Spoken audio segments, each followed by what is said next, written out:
স্বাগতম তোমাকে মাধ্যমিক ভৌতবিজ্ঞান কুইজ ঘরে।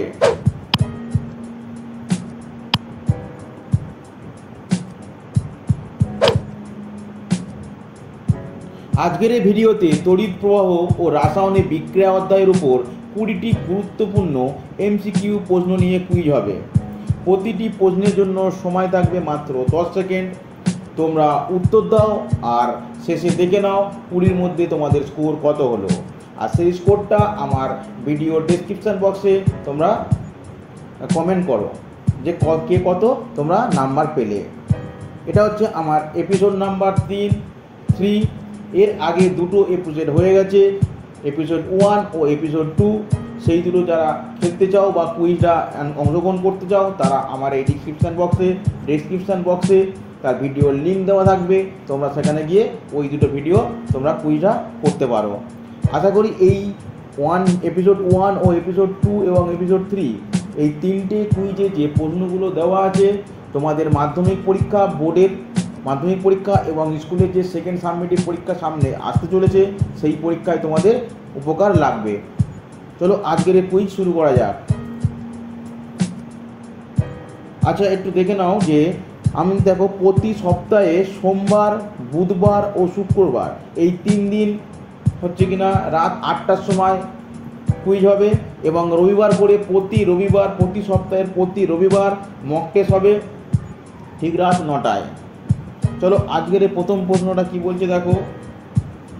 আজকের প্রথম প্রশ্ন বলছে কোনটির জলীয় দ্রবণে অণু ও আয়ন উভয় রূপে অবস্থান করে। আর হ্যাঁ, তোমরা আমাকে কমেন্ট বক্সে কমেন্ট করে জানাবে যে এই প্রশ্নগুলোর ব্যাখ্যা তোমাদের চাই কি না। যদি ব্যাখ্যা চাই তাহলে আমি তোমাদের নেক্সট ভিডিও থেকে সেগুলোর ব্যাখ্যা তোমাদের করে দেখাবো সেই ভিডিওর, মানে সেই প্রশ্নগুলোর।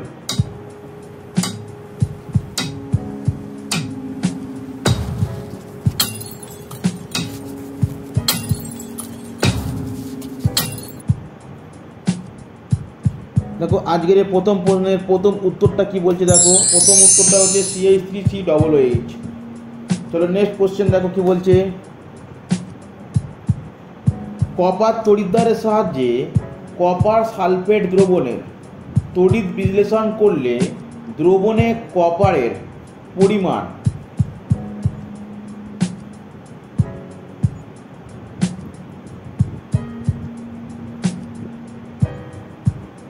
ফার্স্ট অপশান কমে যায়, সেকেন্ড অপশান বেড়ে যায়, থার্ড অপশান অপরিবর্তিত থাকে, ফোর্থ অপশান কোনো ক্ষেত্রে বৃদ্ধি পায়।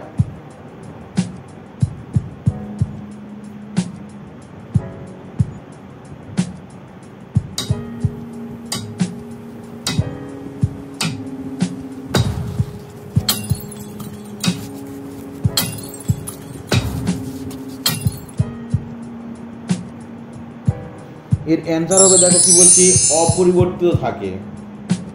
নেক্সট কোশ্চেন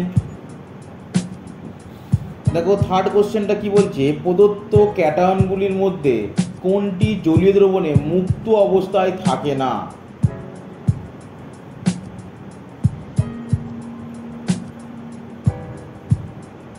এক নম্বর অপশান H+, 2 নম্বর Na+, 3 নম্বর K+, 4 নম্বর Cu+2।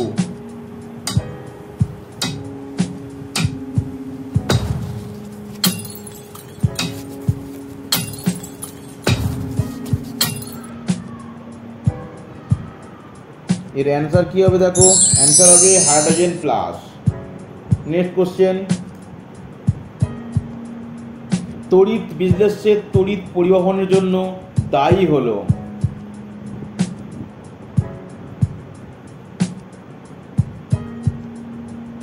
এক নম্বর মুক্ত ইলেকট্রন, 2 নম্বর অণু, 3 নম্বর ক্যাটায়ন ও অ্যানায়ন, 4 নম্বর পরমাণু।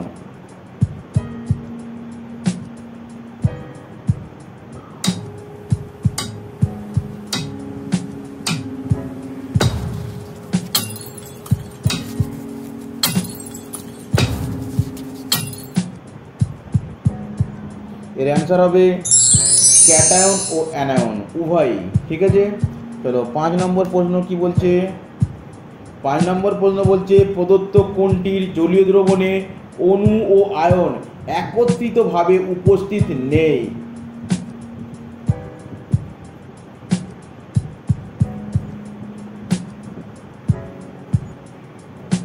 First option CH3COOH, second option NaCl, এটা আই হয়ে গেছে, এটা Cl হবে, তোমরা ঠিক করে নেবে। সেই third option NH3, fourth option H2SO4। আশা করি তোমাদের এতক্ষণে উত্তর দেওয়া হয়ে গেছে। দেখো এই প্রশ্নের উত্তরটা আমি একটা ক্লু দিচ্ছি, কি না, যে তড়িৎ বিশ্লেষ্য পদার্থটি তীব্র সে কিনা পুরো জলীয় দ্রবণে বা গলিত অবস্থায় পুরোটা আয়ন অবস্থায় থাকে, মানে ক্যাটায়ন এবং অ্যানায়ন অবস্থায় থাকে। আর যে মৃদু তড়িৎ বিশ্লেষ্য পদার্থ সে কী হবে না, আংশিকভাবে বিয়োজিত হবে, তাই সে আয়ন এবং অণু উভয়ই থাকবে। আর এবার তোমরা বুঝতে পেরেছো কোনটা অ্যান্সার হবে। দেখো অ্যান্সার কোনটা হবে, অপশান সি NH3। ঠিক আছে, NH3 কী আছে না, তড়িৎ অবিশ্লেষ্য পদার্থ। আর তড়িৎ বিশ্লেষ্য পদার্থ দেখো তোমাদের আছে CH3COOH, এটা হচ্ছে না তড়িৎ বিশ্লেষ্য পদার্থ, NaCl তড়িৎ বিশ্লেষ্য পদার্থ, H2SO4 তড়িৎ বিশ্লেষ্য পদার্থ। আর NH3 হচ্ছে না তড়িৎ অবিশ্লেষ্য পদার্থ, এরা হচ্ছে কিনা আয়ন রূপে থাকবে না, এটা কিনা অণুরূপে অবস্থায় থাকবে। চলো নেক্সট কোশ্চেন।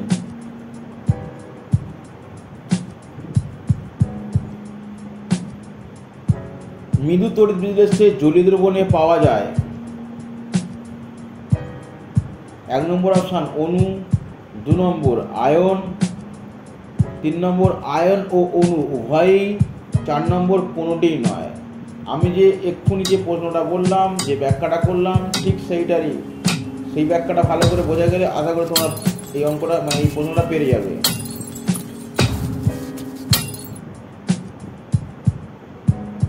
দেখো এর অ্যান্সার হবে কি, আয়ন ও অণু উভয়ই। কারণটা কি স্যার, কারণ হচ্ছে কিনা মৃদু তড়িৎ বিশ্লেষ্য পদার্থগুলো আংশিকভাবে বিয়োজিত হয়, তাই জন্যে ওরা অণুও থাকবে এবং কিছু আয়ন, মানে অণুটা বেশি পরিমাণে থাকবে আর আয়নটা থাকবে কিনা কিছু কম পরিমাণে। মৃদু তড়িৎ বিশ্লেষ্য পদার্থগুলো 5% হচ্ছে কিনা আয়নিত হয়, মানে বিয়োজিত হবে জলীয় দ্রবণে বা গলিত অবস্থায়। ঠিক আছে, তাহলে আমাদের অ্যান্সারটা কী হবে না, আয়ন ও অণু উভয়ই হচ্ছে কিনা প্রেজেন্ট থাকবে জলীয় দ্রবণে। ঠিক আছে, চলো নেক্সট কোশ্চেন, 7 নম্বর কোশ্চেন। দেখো কি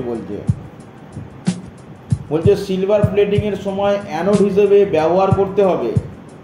দেখো এইরকম তোমরা যদি ব্যাখ্যা প্রতিটা প্রশ্নের যে মানে পেতে চাও, তাহলে আমাকে কমেন্ট বক্সে জানাবে যে স্যার আমাদের ব্যাখ্যা লাগবে প্রতিটা প্রশ্নের, তাহলে আমি তোমাদের ব্যাখ্যাগুলো করে দেখিয়ে দেবো। দেখো এই প্রশ্নটা ফার্স্ট অপশন বলছে সিলভার অপেক্ষা নিকৃষ্ট মানের কোনো দ্রব্য, সেকেন্ড অপশান বিশুদ্ধ সিলভার, থার্ড অপশান বলছে সিলভার ক্লোরাইড দ্রবণ, ফোর্থ অপশান পটাশিয়াম অরোসায়ানাইড। পটাশিয়াম অরোসায়ানাইডের সংকেত হচ্ছে কিনা KAuCN2। AuCN2টা কিনা থার্ড ব্র্যাকেটের মধ্যে থাকবে, এটা একটা জটিল লবণ। এর অ্যান্সার হবে বিশুদ্ধ silver.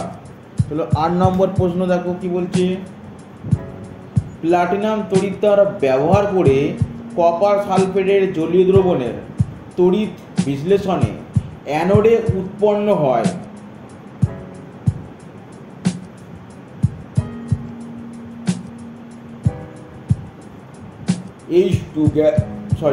H2 gas, first option, second option O2 gas, third option Cu+2 ion, fourth option Cu ধাতু মানে কপার ধাতু।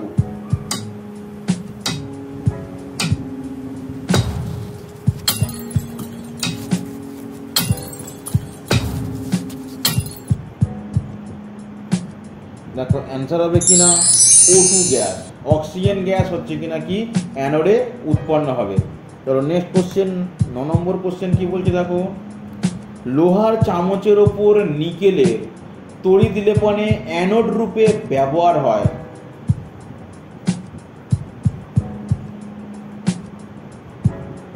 ফার্স্ট অপশান আয়রন মানে Fe, সেকেন্ড অপশান বলছে আয়রন এবং নিকেল এর সংকর ধাতু, থার্ড অপশান বলছে নিকেল, ফোর্থ অপশান বলছে কোনোটিই নয়।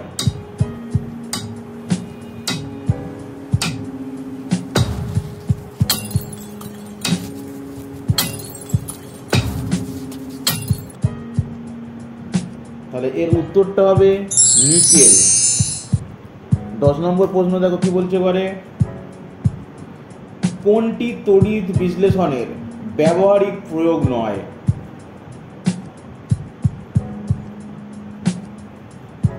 1 নম্বর বলছে তড়িৎ লেপন, 2 নম্বর বলছে তড়িৎ মুদ্রাক্ষর তৈরি, 3 নম্বর বলছে তড়িৎ তাপন, 4 নম্বর ধাতু নিষ্কাশন। আর এই চারটের মধ্যে কোনটা তড়িৎ বিশ্লেষণের ব্যবহারিক প্রয়োগ নয় সেটা আমাদের অ্যান্সার করতে বলেছে।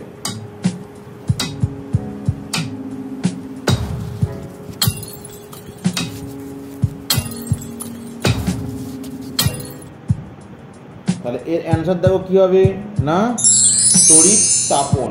তাহলে তড়িৎ তাপন কি না তড়িৎ বিশ্লেষণের ব্যবহারিক প্রয়োগ নয়। আর বাদ বাকি তিনটে হচ্ছে কি না কি না তড়িৎ বিশ্লেষণের ব্যবহারিক প্রয়োগ। তোমরা কিন্তু বড় কোশ্চেনও আসতে পারে যে তড়িৎ বিশ্লেষণের ব্যবহারিক প্রয়োগ লেখো, তাহলে তিনটে তোমরা লিখে দেবে তড়িৎ লেপন, তড়িৎ মুদ্রাক্ষর তৈরি, ধাতু নিষ্কাশন।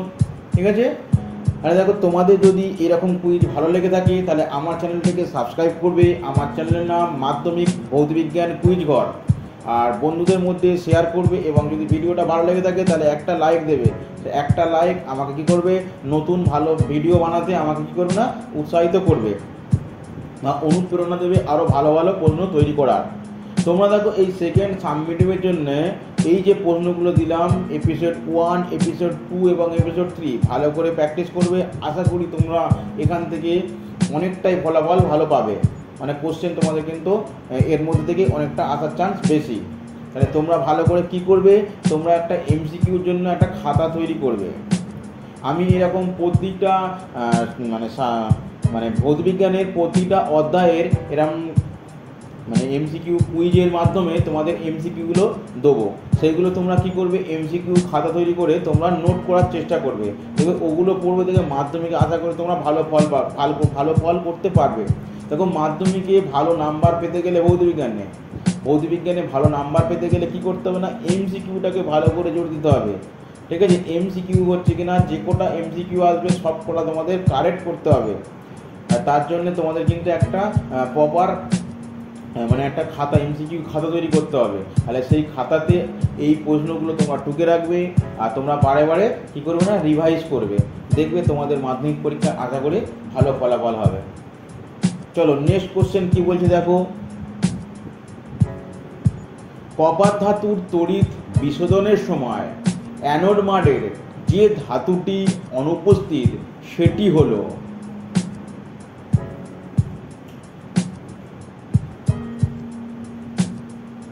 ফার্স্ট অপশান পিটি মানে প্লাটিনাম, এফি মানে আয়রন, এইউ মানে গোল্ড বা সোনা, এজি মানে সিলভার। তাহলে এর মধ্যে কোনটা অ্যানোড মাডে থাকে না সেটা আমাদের অ্যান্সার হবে।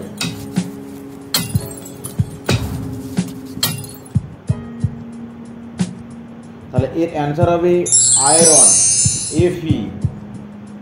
আর নেক্সট কোশ্চেন, উষ্ণতা বৃদ্ধিতে তড়িৎ বিশ্লেষ্য পদার্থের জলীয় দ্রবণের তড়িৎ পরিবাহিতা।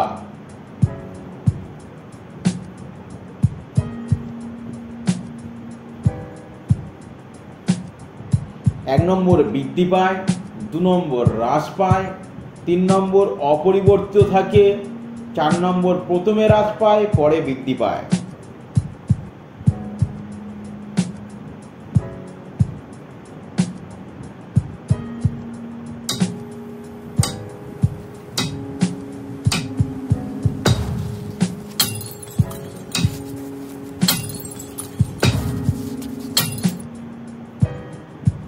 তাহলে এর অ্যান্সার হবে দেখো বৃদ্ধি পায়।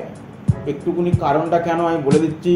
কারণ উষ্ণতা বৃদ্ধিতে তড়িৎ বিশ্লেষ্য পদার্থের রোধ কমে, আর রোধ কমলে আমরা জানি কি তড়িৎ পরিবাহিতা বাড়ে। এটা যদি ধাতব পরিবাহী হতো তাহলে যদি আমরা উষ্ণতা বাড়াতাম ও রোধ বাড়তো তড়িৎ পরিবাহিতা কমতো।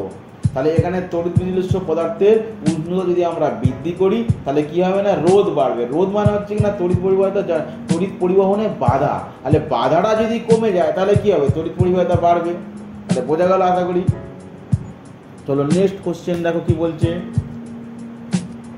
নেক্সট প্রশ্ন বলছে ধাতব পরিবাহীর ক্ষেত্রে তড়িৎ পরিবহন করে ক্যাটায়ন, 2 নম্বর অ্যানায়ন, 3 নম্বর মুক্ত ইলেকট্রন, 4 নম্বর কোনোটিই নয়।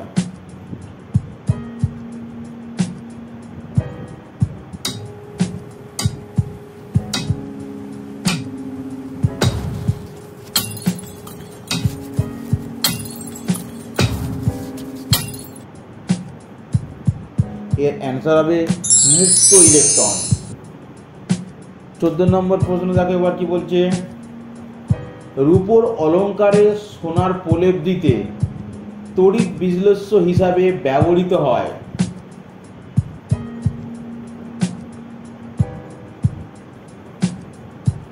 এক নম্বর অপশান সামান্য বোরিক অ্যাসিড মিশ্রিত NiSO4 দ্রবণ, সেকেন্ড অপশান পটাশিয়াম আর্জেন্টো সায়ানাইডের জলীয় দ্রবণ, থার্ড অপশান পটাশিয়াম অরোসায়ানাইডের জলীয় দ্রবণ, 4 নম্বর কপার সালফেটের দ্রবণ।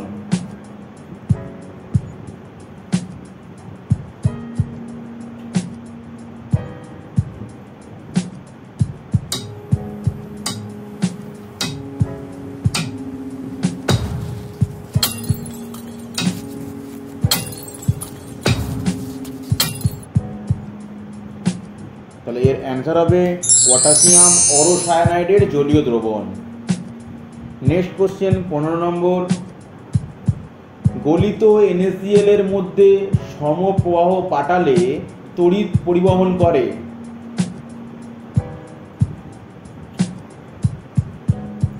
এক নম্বর ইলেকট্রন, 2 নম্বর ক্যাটায়ন, 3 নম্বর অ্যানায়ন, 4 নম্বর ক্যাটায়ন বা অ্যানায়ন।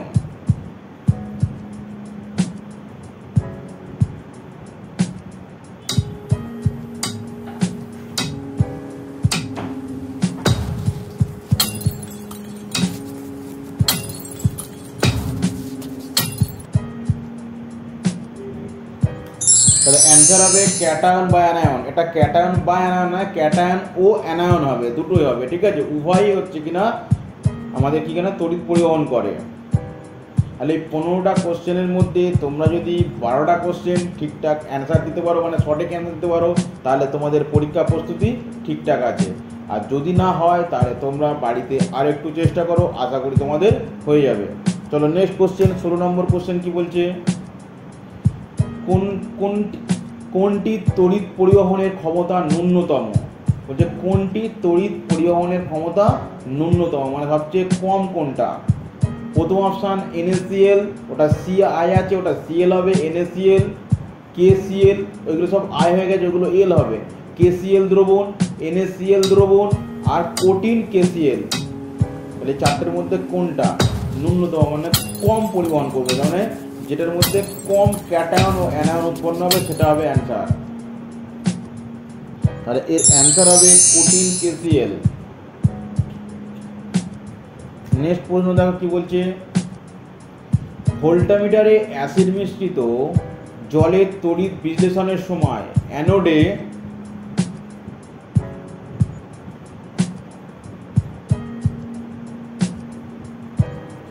বিজারণ ঘটে ও O2 মুক্ত হয়। 2 নম্বর জারণ ঘটে ও O2 মুক্ত হয়। 3 নম্বর বিজারণ ঘটে ও হাইড্রোজেন মুক্ত হয়। 4 নম্বর জারণ ঘটে ও হাইড্রোজেন মুক্ত হয়। তাহলে দেখো অ্যানোডে কি বিক্রিয়া হয়, আমি প্রথম ভিডিওতে মানে প্রথম এপিসোডেতে আমি তোমাদের বলেছি।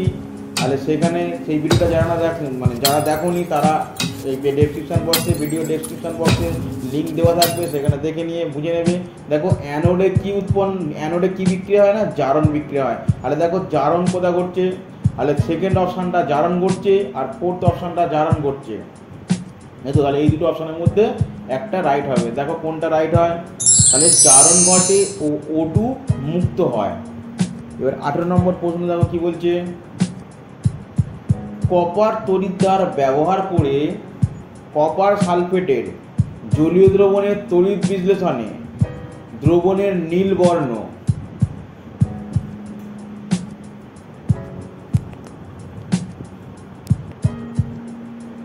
আরও গাঢ় হয়, 2 নম্বর অপশান হালকা হয়, 3 নম্বর অপরিবর্তিত থাকে, 4 নম্বর দ্রবণটি বর্ণহীন হয়ে যায়।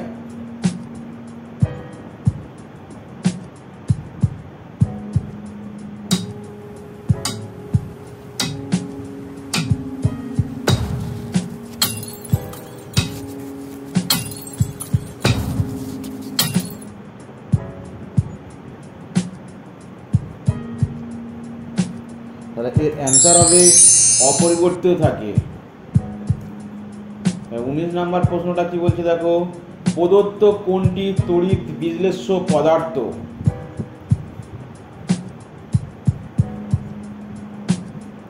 First option NaCl, second option CH4 methane, third option C2H2, fourth option CHCl3।